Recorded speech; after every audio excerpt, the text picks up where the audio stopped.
kawan Cuak di sini dan sepertinya sudah lama banget aku nggak bikin Q&A. Kalau nggak salah kurang lebih udah hampir 5 bulan aku nggak buat Q&A. Q&A terakhir aku itu di bulan Desember kemarin. Sebenarnya kemarin di bulan Desember aku mau bikin Q&A lagi, tetapi karena channelnya bermasalah ya akhirnya nggak jadi. Buat kalian yang baru bergabung tentu aja pasti nggak tahu gimana cerita detailnya. Tetapi sebelum aku kasih tahu, aku mau ngucapin selamat datang di channel ini, selamat menikmati semua video dari Cuaks. Oke, sebenarnya aku punya channel dengan nama Cuaks itu udah lama, dari 2009, tetapi ya aku cuman pasif aja. Akhirnya di bulan Agustus tahun 2016 aku mutusin buat aktif nge-YouTube. Setelah kurang lebih dari Agustus ke Desember, itu aku bisa ngumpulin kurang lebih 3.300 subscribers di channel aku yang lama. Tetapi tepat di 1 Januari 2017 jam 10 pagi itu channel aku kena suspend. Aku nggak tahu kenapa, aku sampai sekarang nggak tahu letak kesalahan aku itu di mana. Dan itu bukan yang pertama kali aku kena. Di awal Desember 2016 aku udah kena. Aku coba komplain ke YouTube, dalam 2 hari direspon dan dibalikin. Tetapi di Januari kemarin, aku udah nunggu kurang lebih 1 bulan, gak ada respon dari pihak YouTube, dan akhirnya aku memutuskan untuk buat channel baru lagi, ngulang dari nol lagi. Oke, itu dia cerita masa lalu di balik channel ini. Semoga nggak terulang lagi, dan mari kita mulai Q&A-nya. Jadi kurang lebih ada hampir 100 pertanyaan yang masuk dari Facebook dan Instagram bila digabung. Sorry kalau nggak bisa jawab semua, karena mungkin ada yang sudah ada jawabannya, dan mungkin ada pertanyaan yang nggak perlu aku jawab. Oke, sebelum mulai aku mau bilang sorry kalau seandainya ada suara-suara bising, suara motor atau mobil, karena aku recording saat ini malam minggu, dan ini jam-jamnya orang pulang dari aktivitas malam minggu. Jadi kalau ada suara motor atau mobil, harap dimaklumi. Pertanyaan yang pertama dari DAFF XC.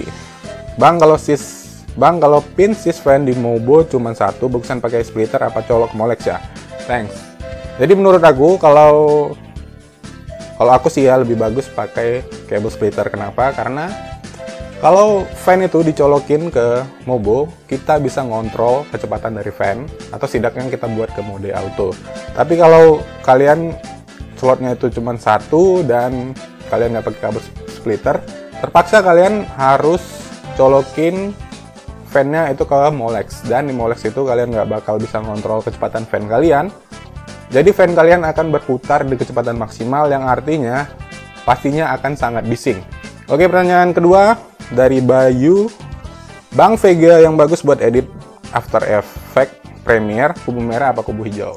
Oke, jadi singkatnya gini aja. Buat kalian yang belum tahu, jadi di Nvidia itu dia ada namanya CUDA. Tetapi kalau di AMD, mereka itu pakai OpenCL. Dan kebanyakan software desain itu dari Adobe Family, itu baik Premiere, atau Photoshop, atau Illustrator, dan lain-lain. Di Adobe itu ada yang namanya fitur CUDA. Jadi ya singkatnya aja, AMD nggak bisa memakai fitur CUDA yang ada di Adobe Family. Jadi ya makanya itu juga salah satu kenapa alasannya orang-orang desain atau orang-orang editor itu pasti pakai Nvidia. Selanjutnya dari Raka. Bang, lu jual gaming gear di Tokopedia ya? Iya, jadi kebetulan sih aku nggak ada modal, jadi aku ajak temen aku buat kerjasama. Jadi kita bagi 2. Aku bagian promosi, dan dia bagian seperti admin lah gitu, yang membalas-balasin atau yang memproses pesanan. Jadi ya kalau kalian ada yang order di Tokopedia Cuaks, itu semua dia yang bales, bukan aku. Dan selanjutnya dari Caleb Kevin. Bang, mau tanya untuk peripheral gaming dengan budget 350-an antara Corsair, Harpoon, RGB, Rival 95, Logitech G102, Logitech G300S. Recommended mana bang, atau mungkin Bang Cuaks punya recommended lain? Oke, untuk di budget segini sih ya aku tetap milih G102 buat aku, karena aku ya main Dota dan aku juga main CSGO. Itu paling sensornya paling memuaskan. Benar sih Logitech G300S itu sensornya juga oke, tetapi bentuknya kurang cocok buat beberapa orang.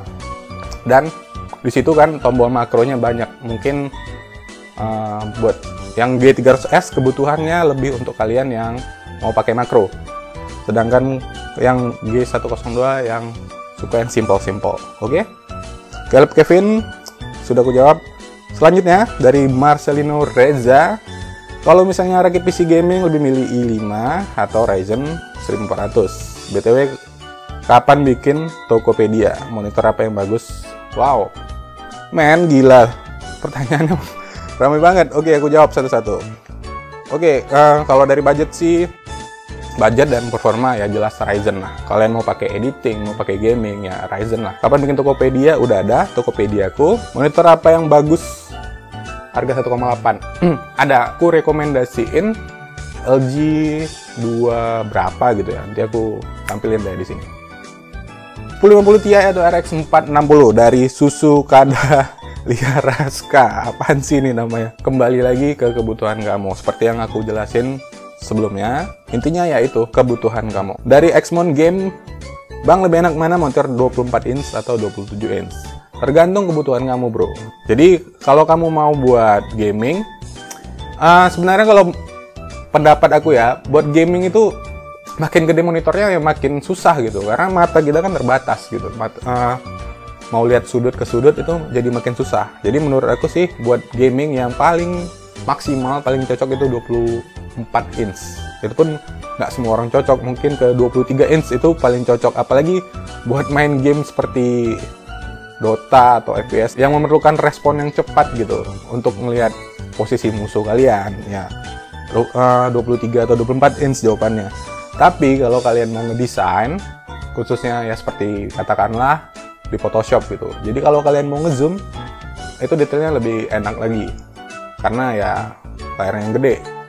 Dan juga buat editor sih, kalau mau edit-edit video, yang diperlukan itu monitor yang wide. Jadi kalau mau narik-narik trim, itu enak banget. Next, dari Bagus Irawan, Bang, VG terbaik buat game 4560 gaming, harga di bawah 3 juta, thanks. Itu kalau dari Nvidia 1050 Ti, kalau dari brandnya ya terserah mau pilih yang mana, aku nggak mau promosi. Terus kalau dari AMD itu aku saranin RX 470, tetapi dengan satu syarat, biar nggak bottleneck di beberapa game atau aplikasi, pakai RAM yang kecepatannya 2400 MHz. Itu artinya kamu juga harus milih Mobo yang juga support RAM 2400 MHz. Dari Bimanat 27, Bang, kalau i3 7100 sama power color RX 470 bottleneck nggak?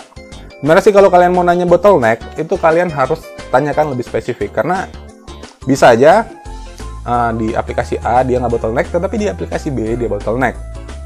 Jadi ya kalau mau nanya, Bang, ini sama ini bottleneck nggak di GTA 5? Tolong tanyakan seperti itu. Dan ini udah aku jawab. Sebenarnya sih i3 sama RX 470 ini masih ada rawan bottleneck di beberapa aplikasi atau game. Jadi kalau mau aman, pakai RAM yang 2400 MHz. Selanjutnya dari Rap BS03, Bang, kira-kira spek PC yang kuat buat main PB Hack sama CSGO Medio? Bro, kemana aja bro? Di channel aku itu udah banyak rakit-rakit PC. Bahkan PC-nya aku build secara real dan udah aku cobain. Dan ada aku sertain, cobain CSGO di beberapa build. Bahkan kalau kamu nonton, yang PC aku 3 juta itu bisa buat CSGO. Jadi ketahuan ya, nggak pernah nonton ya. Oke, selanjutnya, Bang, suka otomotif nggak? Suka, aku juga suka otomotif. Udah, itu aja kan pertanyaannya. Oke, lanjut. Biasanya main game apa aja, Bang? Kalau dulu, beberapa bulan lalu aku masih aktif main Dota dan CSGO. Tapi aku rasa makin hari Dota server terutama Southeast Asia atau Asia Tenggara itu makin hari makin banyak cancer atau toxic player atau katakanlah pemain racun. Jadi ya awalnya kita mau main Dota itu buat ngilangi stres, malah main game tersebut bisa jadi stres. Oke, selanjutnya dari Fawa 310, tanya dong Bang Joks, tapi lebih kejelasin sih tentang motherboard dengan 4 slot RAM. Nah itu tahunya support dual channel RAM atau 4 channel RAM ya dari mana? Cara gampangnya sih itu lihat dari warnanya. Coba perhatiin kalau motherboard low budget yang punya slot RAM-nya cuma 2, itu pasti warnanya disamakan gitu, rata-rata warnanya hitam. Dan kalau motherboard yang slotnya ada 4, dia pasti warnanya dipisah. Kayak motherboard aku merah, hitam, merah, hitam. Dan kalau mau letakin RAM di merah atau di hitam dan di hitam. Jadi yang kalian hitung ya gabungin aja itu merahnya berarti satu channel yang hitamnya ya udah jadi dual channel. Dan ya kalian bisa hitung sendirilah gitu. Ini coba kalian hitung sendiri, dan ini coba kalian hitung sendiri. Dan kalau kalian masih kurang yakin, yang lebih gampang itu lagi, kalian tinggal ke Google, kalian ketik motherboard yang pengen kalian cari tahu, lihat di websitenya, di situ pasti nanti bakal dikasih tahu spesifikasi RAM-nya. Oke, selanjutnya Aping 0487. Belajar editing video dari mana bang? Speaker 2,1 low budget, tapi performa bagus apa bang? Kalau low budget sih, buat sebagian orang mungkin 400.000, 500.000 itu bisa low budget ya. Tetapi ya ada yang 400.000, 500.000 itu udah kemahalan buat mereka gitu. Jadi ya buat kamu itu low budget itu budget berapa gitu? Ya bisa 100.000, 200.000. Tapi mungkin ya kalau budget 200.000-an, aku rekomendasiin Logitech seri berapa gitu. Aku pernah review, cek videonya. Dan kalau di budget 400.000-an, aku rekomendasiin speaker yang aku pakai Simbada CST 6200N. Aku udah pakai dari tahun 2014 dan sampai sekarang aku puas banget dari harganya dan belum ada rencana untuk ganti. Oke, belajar editing video dari mana bang? Semuanya aku otodidak, mulai dari desain, Photoshop, bikin web, sampai edit video itu otodidak. Di beberapa tahun lalu, aku memang terkadang ada masanya kita ada ide gitu, tapi nggak punya kemampuan. Jadi ya katakanlah gitu, ada seorang wanita yang cukup spesial buat kita. Jadi aku ada ide buat kasih video surprise ulang tahun ya. Sementara memang untuk merealisasikan itu butuh waktu untuk belajar. Kalau beberapa tahun lalu itu aku nggak pernah lagi buka Vegas Pro. Di tahun lalu karena aku mulai nge-YouTube lagi itu untuk buat video pertama kali, ya buka lagi Vegas Pro-nya, belajar lagi. Tips supaya cepet jago Dota 2. Ngapain nanya ke aku ya? Aku ini nggak jago-jago amat main Dota. MMR aku-nya masih 3,2K sampai sekarang dan nggak pernah aku mainin lagi. Dan ID aku ada banyak. Tapi kalau aku boleh kasih tips yang pertama yang paling penting itu adalah kesadaran diri. Jadi ya banyak toxic atau racun terutama di server Asia Tenggara atau SEA. Terlalu banyak orang yang merasa dirinya jago gitu. Jadi hobinya flaming, nyalakan orang gitu, apa dikit gitu. Cobalah gitu bercermin gitu. Apa kalian memang sudah benar atau kalian sudah jago gitu. Karena orang itu kalau kalian puji aja belum tentu dia senang gitu. Apalagi kalian flame, apalagi kalian salah-salahin. Jadi tips yang pertama, sehabis main biasakan nonton replay. Karena Dota itu pada dasarnya bukan siapa yang paling jago gitu. Jadi Dota ini tentang meminimalisir kesalahan saat kalian bermain gitu. Jadi ya mengurangi kesalahan kalian. Jadi kalau kalian habis main nonton replay kalian bisa tahu. Oh kalau aku nanti nekan BKB ya pasti seperti ini. Kalau aku begini gitu. Jadi kalian tahu di mana kesalahan kalian bisa belajar. Tips yang kedua dari aku, jangan terlalu sering pakai satu hero atau spam hero itu aja gitu. Mungkin kalian ada yang karakternya seperti itu gitu. Aku suka sniper gitu, kalian spam sniper di setiap game. Atau aku suka hero A gitu. Sebenarnya Dota ini juga tentang drafting. Jadi kalau kalian tahulah gitu, di turnamen-turnamen itu yang dipakai itu sistem draft. Dan di Dota itu nggak ada hero yang namanya powerful. Semua hero pasti punya kekurangan dan kelebihan. Oke, dari Renaldi. Tentang rig nggak apa-apa kan bang? Aku mau nanya, pilih AMD RX 460 yang udah support freezing atau GTX 1050 untuk performa. Kebetulan pakai monitor yang support AMD freezing. Kalau buat aku sendiri sih kayak freezing atau G-Sync itu buat aku nggak terlalu terasa gitu perbedaannya. Ya biasa aja gitu. Pakai monitor biasa 60 Hz juga udah oke banget gitu buat aku. Nggak tahu ya kalau kamu yang suka dengan yang smooth, yang detail-detail itu ya tergantung kamu gitu. Tapi aku sih lebih ke namanya kebutuhan. Karena aku sering editing, aku sering edit di Photoshop, di Vegas Pro. Dan aku juga kadang-kadang nge-gaming gitu. Ya pilihan aku tetap ke Nvidia. Jadi ya itu kembali ke kamu lagi. Oke? Next, dari Nathanael Devin. Bang, tahu bottleneck dari mana ya? Oke, simpelnya gini. Karena kan kalian suka banget gitu kalau aku build sebuah PC gitu. Yang pertanyaan yang ditanya itu, Bang, bottleneck nggak? Bottleneck nggak? Ya kalau bottleneck nggak, tentu aja ngapain aku build gitu. Jadi indikator bottleneck itu, dan kalau kalian mau nanya gitu, Bang, bottleneck nggak? Ini sama ini bottleneck nggak? Tolong kalian lebih detail gitu. Jadi, misalkan, Bang, ini sama ini, bottleneck nggak di misalnya di Photoshop, Bang, bottleneck nggak di Minecraft, bottleneck nggak di GTA 5. Tapi kalau untuk indikatornya sih, kalian bisa pakai yang namanya software MSI Afterburner. Di sana ada yang namanya monitoring.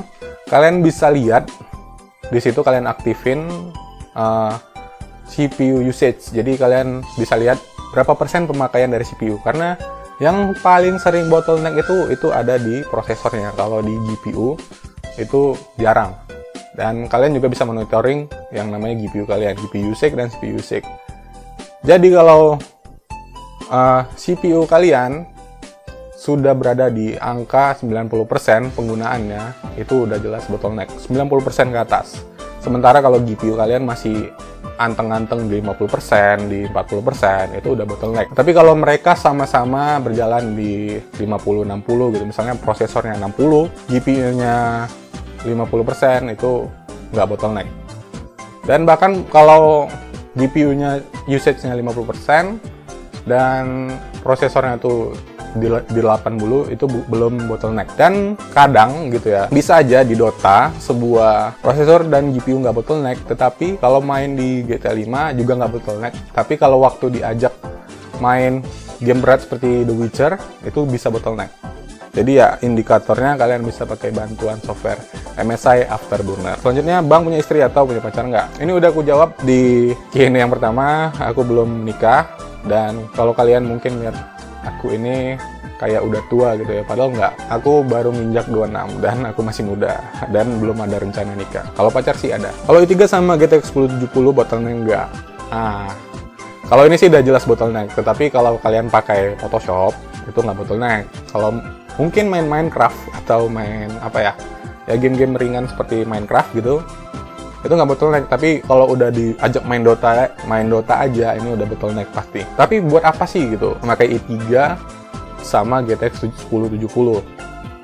Toh kan kalian nggak main game itu katakanlah non-stop gitu. Pasti kalian ada kalanya main game 5 jam, 8 jam, itu udah bosen gitu. Udah, kalian lanjut pakai buat ngetik, ngerjain tugas, atau Photoshop, atau nonton-nonton YouTube gitu.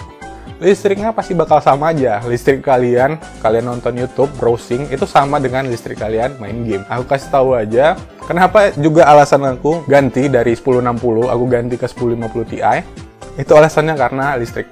Dulu waktu aku pakai 1060 dengan aku yang sendiri ini gitu, aku pakai AC, kulkas, PC hidup sehari 16 jam, dan lain-lain lah gitu, standar gitu aku hidup sendiri. Listrik aku sebulan itu bisa 800.000 men, nggak tahu lagi kalau 1070. Dan sekarang semenjak aku pakai 1050 Ti, listrik aku bisa nurun ke 400 ribuan, kan lumayan gitu. Jadi daripada kamu pakai 1070, lebih bagus budgetnya turunin ke 1060 dan prosesornya naikin gitu ke i5. Itu mungkin lebih worth lagi gitu dan aman dari namanya bottleneck. Dari Nijar AZ, laptop gaming 75 juta apa PC gaming 40 juta? Ya jelas PC gaming lah, aku mau laptop 199 juta juga katanya nggak bakal nyaman main di laptop. Aneh aja gitu buat aku. Kalau aku sih lebih ke PC gaming. Selanjutnya dari Fakid Muhid, Bang kumismu pesona. Kamu bisa aja. Oke, selanjutnya dari Naufal Fad 28, gimana cara nabung untuk beli PC? Mindset yang perlu kalian tanamkan adalah kalau kalian ke warnet, katakanlah sehari itu kalian bisa bermain 5 jam gitu. Dengan harga paket 5 jam di Indonesia mungkin rata-rata sekarang 12.000 sampai 15.000. Oke, katakanlah 15.000 gitu. Jadi kalau kalian main 15.000, belum lagi minum kalian, makan kalian, jajan kalian di warnet, atau ongkos kalian ke warnet gitu. Katakanlah sehari kalian bisa ngabisin 20.000 ke warnet gitu. Kalau dikalikan sebulan itu udah 600.000, dan kalau setahun bisa 7.200.000. Udah bisa bikin PC kan satu. Jadi ya itu mindsetnya. Dan kalau kalian main di rumah tentunya lebih hemat gitu. Bayar internet cuman nggak sampai 300 ribuan. Lapar tinggal bikin, haus tinggal bikin, bangun tidur bisa main, enak lah pokoknya. Jadi itulah mindsetnya kalau kalian mau nabung buat beli PC. Ada dua pertanyaan yang sama dari Aves lah 1337 dan Wahyudana. Kedepannya ada niat project bench stable. Mas Wahyudana nanya kenapa nggak buat PC khusus tes bench atau tes review komponen biar nggak susah bongkar-bongkar PC utama. Ya jadi sekarang masalahnya cuma satu gitu, budget, duitnya nggak ada. Ya mungkin nanti kalau duitnya ada ya kita buat bench stable gitu. Sekarang kan karena duitnya nggak ada. Oke, thank you udah bertanya. Selanjutnya dari Dani Setiawan ID, Bang bisa battle flip? Ngantang kamu. Bisa. Ayo kita coba.